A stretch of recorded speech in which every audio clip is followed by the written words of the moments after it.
My name is Brian, and I wanted just to quickly kind of share my story with costochondritis.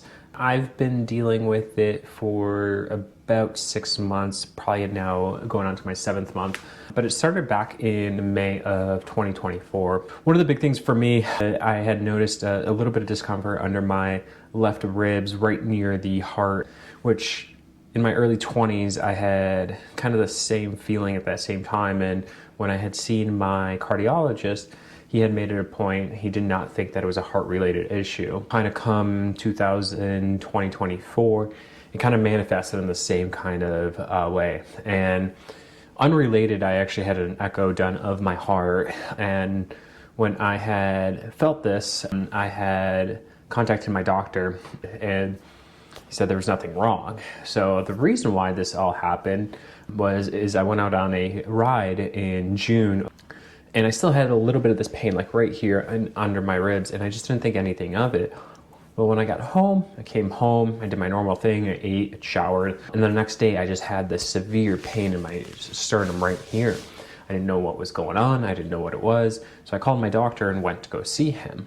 And in May, I had an echo done of my heart, which was unrelated to these two situations. It was just something that we do every couple of years, just as an underlying health thing that I have. I went to my doctor. He said that it's not related to your heart, but he thinks it's this thing called costochondritis. I'm like, well, I don't know what this is, but it has an itis in it, so I assumed it was similar to tendonitis, which kind of talking back and forth, it was. Basically what it is, there's some cartilage in between your ribs and your sternum that becomes inflamed and creates a lot of pain. So he said it's usually a really easy fix. Just take some steroids and you'll be back on your feet in about a week. So I took my blister pack of steroids, helped a little bit, but it did not improve to the point where I was comfortable working out, going on a ride, doing the things I normally do. So about a month after that, I called my doctor, went back in, got another round of steroids, and I started doing some physical therapy at home, just kind of some exercises that I was given. It started to get better.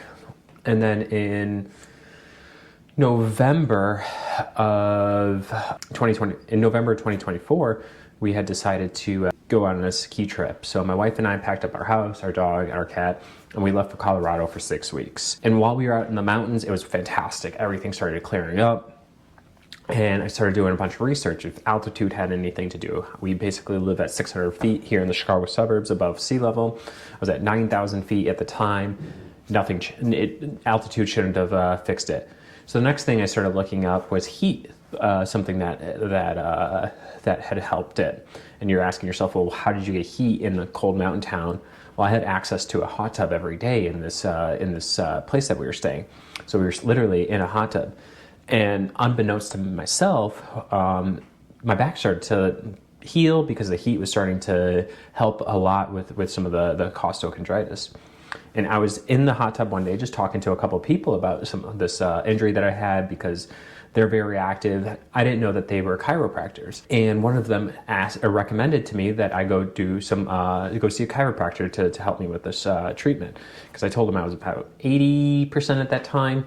I'm just not very comfortable with going out and working out, sitting on a bike. I was running, I was skiing, and that all felt fine. I had no issues, no pain. So when I got back home to Chicago, now we were in Colorado from about Thanksgiving of 2024 through New Year's, and so we just got back in early January.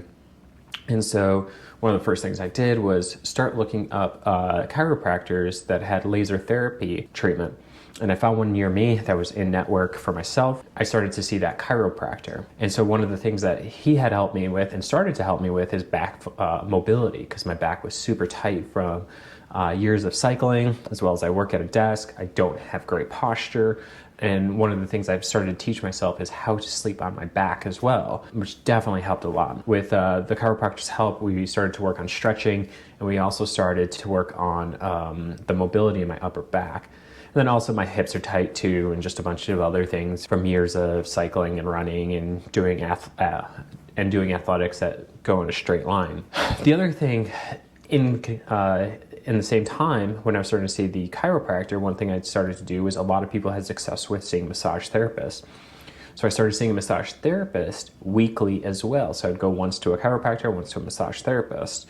And the massage therapist was just helping work on my back, specifically my upper back, and trying to loosen up. So the massage therapist would do 2 different types of massages, either a deep tissue or a fascia massage. And one week we do deep tissue, the next week we do fascia, and just to start working on the back. So I've been seeing my massage therapist for several weeks now.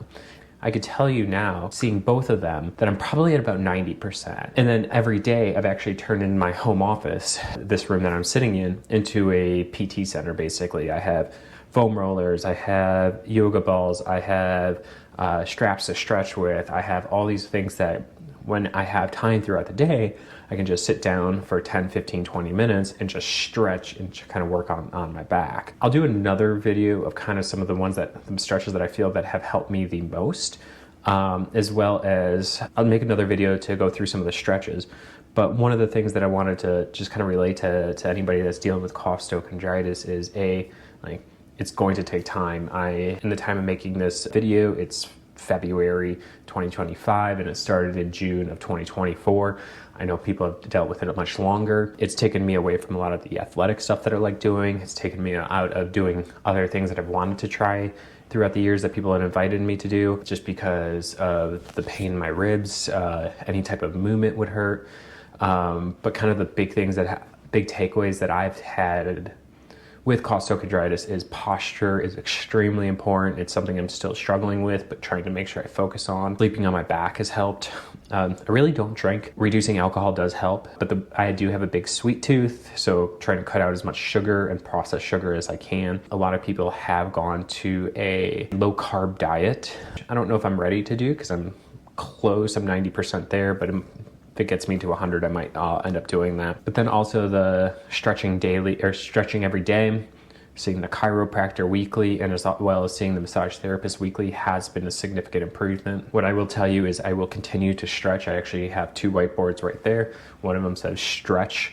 And then one of the big things that I want to continue to do after I'm 100% is to continue to go to the chiro and massage therapist at some type of intervals, just to help with the stretching and maintaining. I am getting older, and I do know that I have to make sure that I keep stretching and making sure that I do get stronger as well, and more flexible, stay healthy for day-to-day things, because dealing with constant pain has not been pleasure or has not been fun for anybody. Yeah, so that's my story with costochondritis. Just again, if you're dealing with it, I know it's tough, it's hard, but hang in there, get help, research. Reddit has an amazing costochondritis group out there. YouTube has great resources if you know where to look and how to look for them.